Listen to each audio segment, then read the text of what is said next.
గోవింద గోవింద ఘోషతో తన గుడికి కొని వచ్చ భక్తులను గోవిందుడే ముడుపులను గైకొని ముక్కులను చెల్లించ పక్కనే నిలిచి ఆ పరమాత్ముడే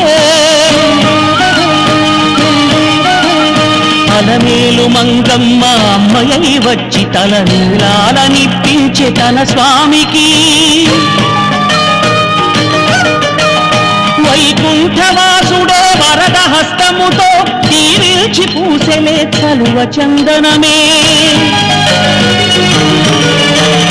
ఋషులకే కలుగదు భాగ్యము ఈ పసివారి బ్రతుకులే ధన్యము అమ్మని నాన్నని కలపాలని